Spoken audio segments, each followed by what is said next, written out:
Hey everyone, happy belated Fugio Friday.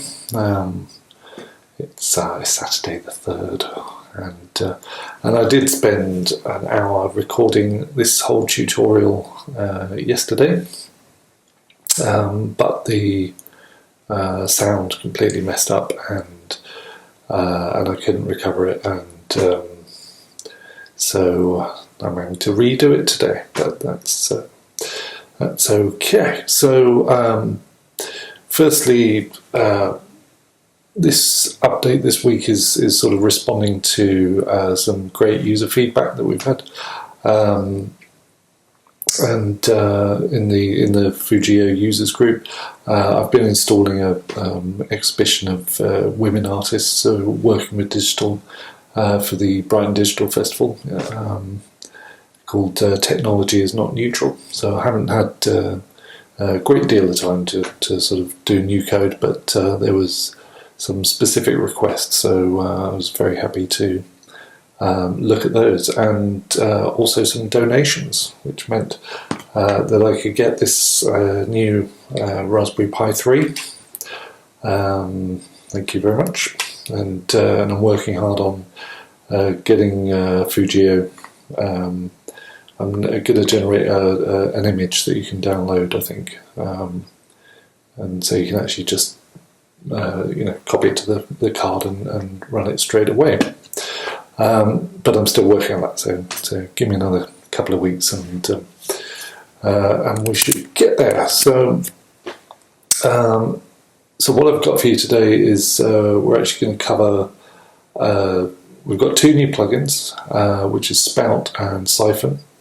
They effectively sort of do the same kind of thing, but Spout's for PC on Windows and Syphon's for OS X.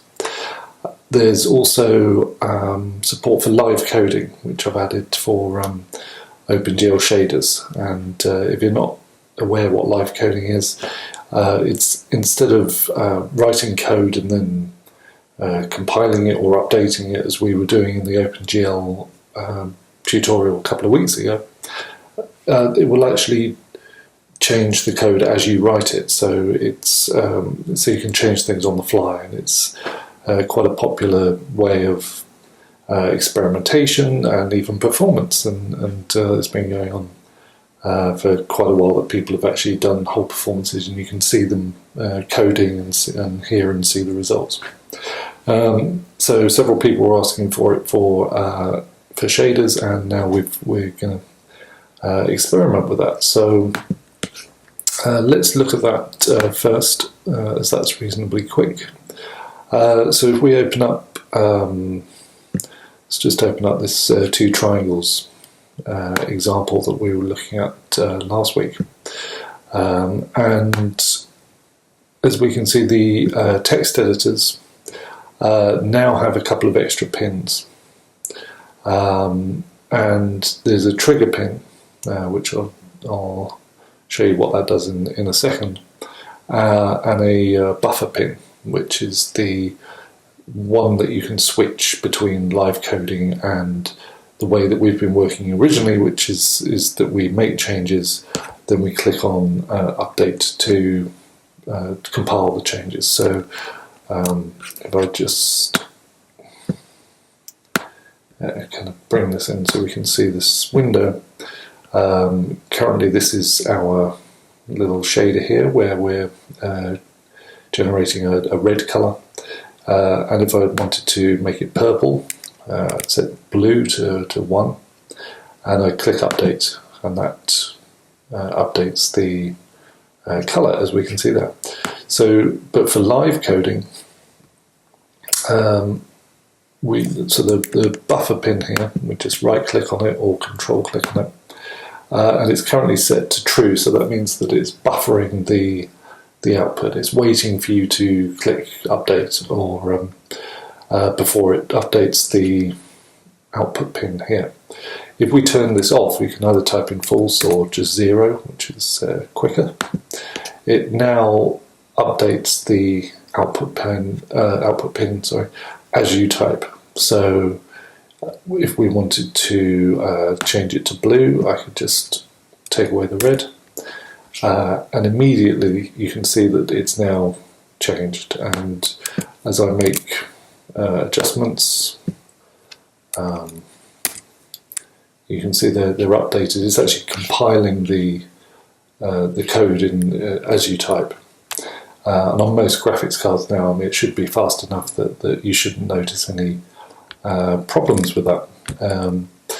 So obviously, when you're typing in code, you're going to have code that doesn't actually compile.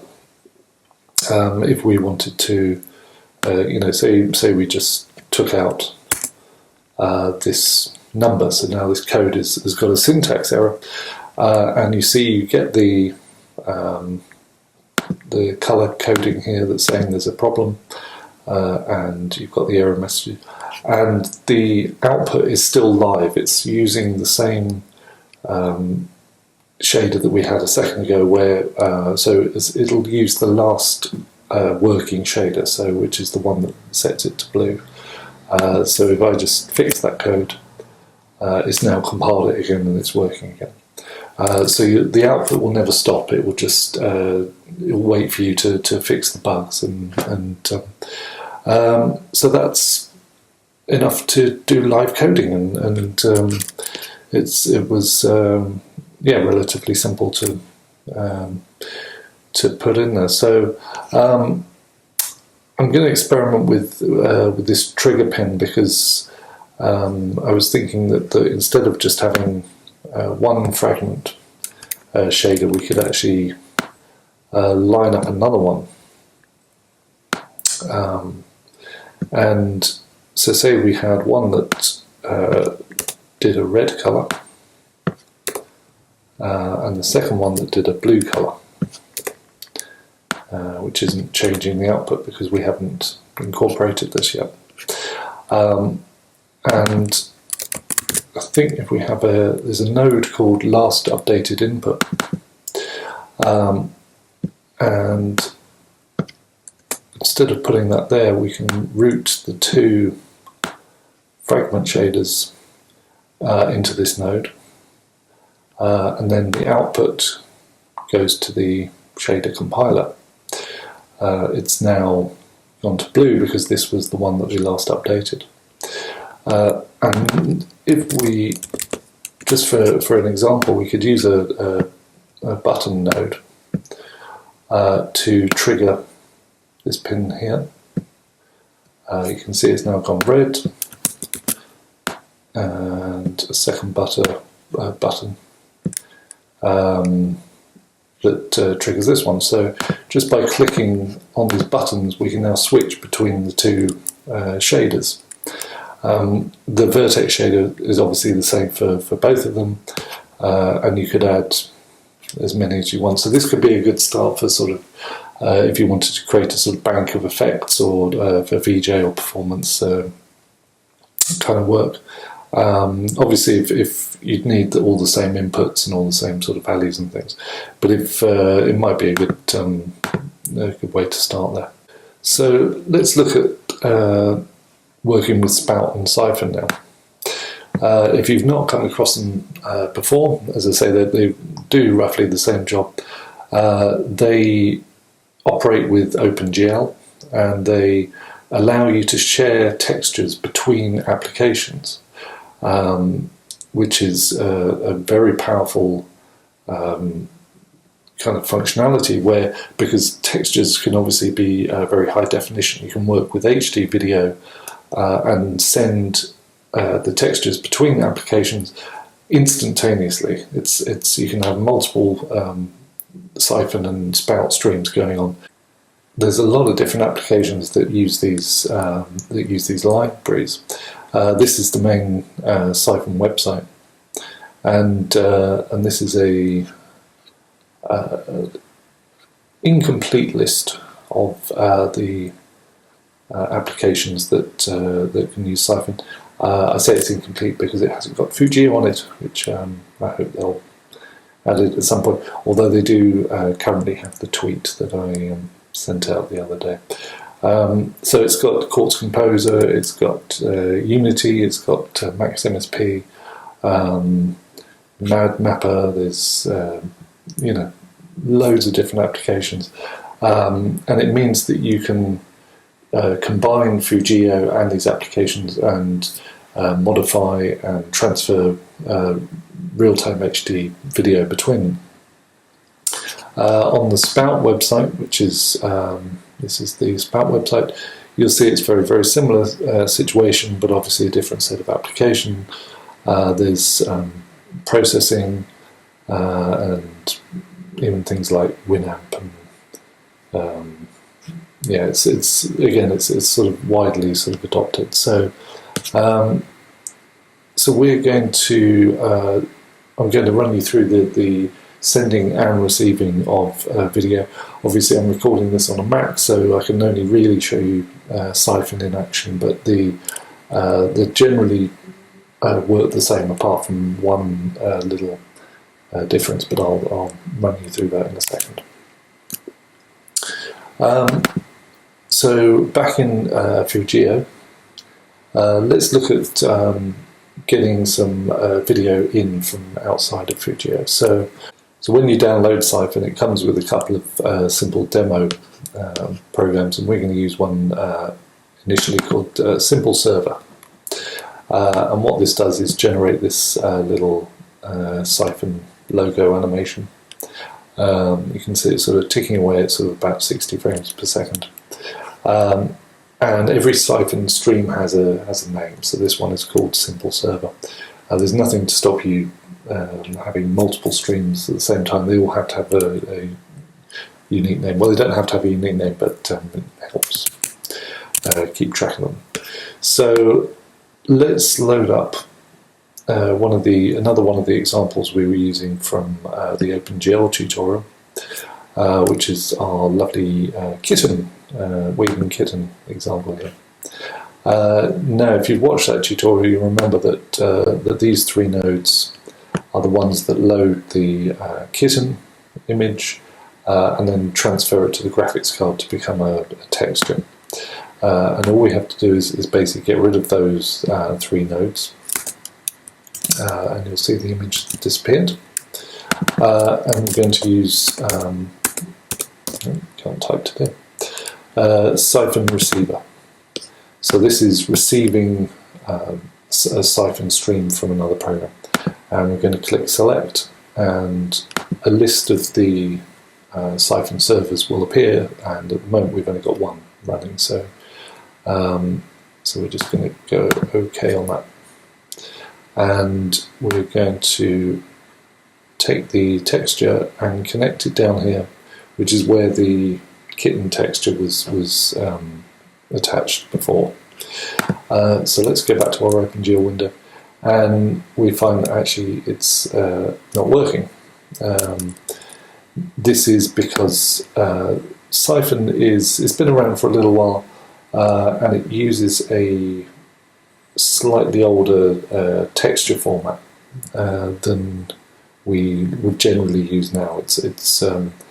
They're called rectangle textures, and they were sort of introduced several years ago to sort of allow working with sort of image data, make it a little bit easier. Basically, if you remember from the previous tutorials, we talked about images sort of starting from 0, 0 and going to 1, 1. That's their X and Y.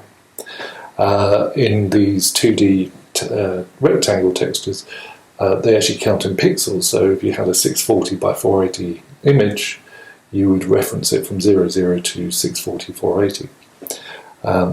So we need to use a different kind of sampler in our fragment shader in order to work with this type of texture.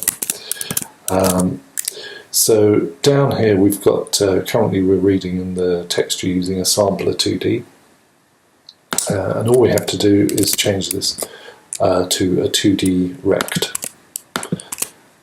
which says that this is now a 2D rectangle texture that we're expecting to receive. So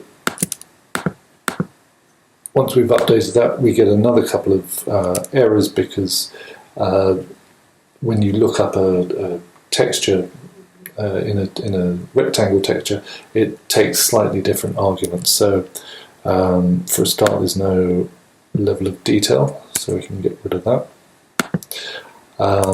And it's still black because we're currently using the the texture coordinates between 0 and 1 when we need the actual size of the texture. We can get the size of the texture by using the texture size function. So this will return the size of the texture in pixels, and we really just want to multiply our 0 to 1 coordinates by the size, and that will scale up the values. So down here, all I'm going to do is times it by the texture size, and forget to put a 2 there. There we go. So we've got our image back. You'll notice it's not actually animated. It seems to be on OS X. You have to have the OpenGL window at the front before anything will actually happen. And you might notice that if you look at the blue dot here, the texture is actually upside down. Again, if you watch the tutorial, you know that we had to flip the texture y-axis, but we can just sort of reverse that now. So there's our server, and now you can see the blue dot is in the right place. It's animated, and we're sending from this application to this application, and then running it through a shader, and currently we're putting it out to the screen. So Spout works very, very similar. There's a node called Spout receiver, which works very, very similar. So I won't cover that. So let's look at now sending the this. So let's say we want to make this available to a different application. So currently what we're doing in our patch here is we're rendering to the window. And if we look in the performance window over here, just open that up a little bit, is that the window is rendering at 60 frames per second, which is kind of standard for I think for the UK. Certain countries have 60, others have 50. So 60 times a second, the window is running this shader and creating the new image based on our code. So in order to send this to Syphon, we need to use a Syphon render. Because we want to do this rendering, but we want to send it to a Syphon output. Now, the first thing you're going to want to do is decide on the size of the image that you want to send. So when we're working with the window, we don't set the size because the size is the pixel size of the actual window itself, and when we resize the window, the size gets automatically kind of adjusted. But in Syphon we can choose, and we can say that that we want to use. We could use the size of the window. You just connect that to there, or maybe you want to render it at a specific size. Maybe you want to, you're going to render this out to video or something. So there's a little join size node, and we could say we're going to render it at 512 by 512. So there's our size, and we're going to pop that in there. and the name of our server is going to be Fugio Sender 0. You can set that to be whatever you want just by editing the default there. And we're just going to connect the render pin to the Syphon render as well. So now it's rendering to the window and to the Syphon render node as well. Now, just before we have a look at the output of that, I want you to have a little look at this, the performance window again. The window is still generating images at 60 frames per second, but we now have 260 odd calls to the shader instance. And that is because the Syphon render is actually rendering, or now it's shot up to, it's over 600 frames per second that it's generating. This is obviously a little bit too fast and something that we want to have some control over. So I'm going to add a node called a rate control.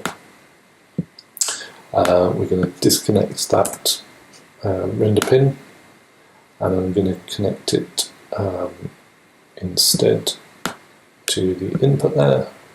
The output goes to the render pin there. And what this does is it waits for a trigger on this pin and then activates this node. So we can use an every node as our trigger. By default, it's going once every second, so 1,000 milliseconds, and you can see now it's calling it once a second. Let's change that to, we want to do like 60 frames per second, or 50 frames a second. I think it's 40 milliseconds. Oh no, that's half that. There we go. So now we're controlling the rate at which it's drawing 50 frames per second into our Syphon node. So let's now run the other program that comes with the sort of demo version of Syphon, called Simple Client. And as you can see, it's immediately detected our Fugio sender, and it's got this 512 by 512 image at 50 frames per second, and it's running perfectly and very smoothly. They've also done a really nice Syphon recorder app, where you can actually record the video of the output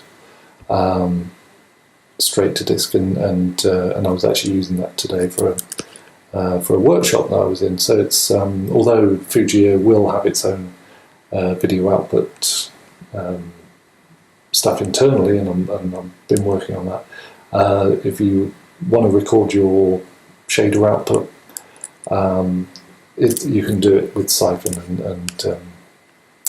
and it's really sort of easy to do. So, all right. So let's bring up all of our windows and things that we've got running at the moment.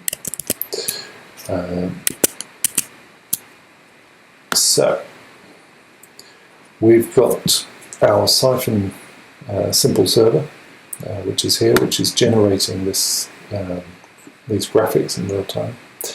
We're sending it to Fugio, where we're running it through a shader to introduce this the colouring and the movement here, and then we're outputting it again via Syphon as a 512 by 512 image,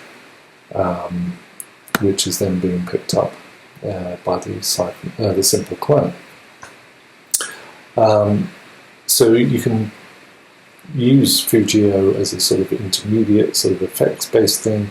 You can use it to generate graphics, which then can be output through Syphon and Spout, or you can take graphics from other programs and further process them in Fugio. So that's kind of how it works with Syphon, and this, as I said, is this very slight difference with how Spout works. And even if you're running OS X, there's a nice little thing that you'll probably want to see here, because if you've been working with the shader instances, you've probably noticed that there's actually two output pins. We've always been using the render pin, which is the one that basically you can pass to Windows and you can pass to other sort of destinations for that need that kind of rendering interface. The output pin allows you to render to a texture, and shaders actually allow you to render to more than one texture simultaneously, which is why it's called output 1. You can add more. And it means that if you're doing complicated simulations where you want to store a lot of output information into buffers, then you can use them here. Again, this is obviously sort of slightly more advanced, but this is sort of how it works. So when you want to render to a texture, which is what we need for Spout, you add a texture node, and just as we did before, you've got to have a size. So we can just reuse our little join size thing here to do a 512 by 512 texture. And slightly intimidating because there's lots and lots of different options, but basically we've got to choose the type of texture that we want to store. And most of the time you can just leave these as they are. Apart from this one, we need to change the type to GL RGBA8, which means red, green, blue, alpha 8-bit as the internal format. So when you hold the mouse over the texture pin there, you can see that it's allocated texture number 1. And that means that it's initialized and it's ready to be rendered into. So we can now take the output into the texture. And again, we've got a similar problem where we're now rendering at 600 frames per second. So again, we need to put our output through a rate control, and we can just reuse our little trigger that we have down here. Now we're down to a more manageable 50 frames a second. And the reason why this is important is because this texture can then be passed to another shader. So this shader is doing one sort of operation. You can store the output of the shader in another texture and then immediately pass that to another shader. In several of the pieces of the artworks that I've created, I used like four shader stages, sometimes with multiple outputs. So I'm passing sort of loop back data around, and that's how I get a lot of the sort of generative and sort of evolving effects that I like to work with. So this is a nice little technique to know about. And for Spout, you use a Spout sender, which obviously is not supported on the Mac platform. But all you have to do is just connect the texture pin there to the input texture, and then it works exactly the same as it does in Syphon. There is an interface in Syphon to do this, but I can't get it working currently. I don't know if there's some problems there. So that's about it. So that's what we're going to cover in this tutorial. Although there's only a few little things, I think it really opens up an amazing amount of possibilities with working with other software and which you may already be working with, or just gives you the options to achieve the things that you're that you want to create. So I hope you enjoy that. Again, any questions, anything, please ask in the users group, or share things that you've been making. And there's been some really nice discussions already sort of popping up. Next week I'm off to Austria. I'm very excited to be going to Ars Electronica, which I've never been to before. And I'm involved with a sort of interview panel over there. So if anyone's there, do let me know. It'd be great to sort of meet up and things. So we'll see what I can get done for next week. May not be very much, because there's obviously lots to see there. But otherwise, I will see you next week or the following week, and we'll get back to the regular Friday slot. And so thanks very much for watching. Please subscribe to the channel, and join the users group, and yeah, that's great. Okay, have a good weekend, what's left of it. Take care, bye.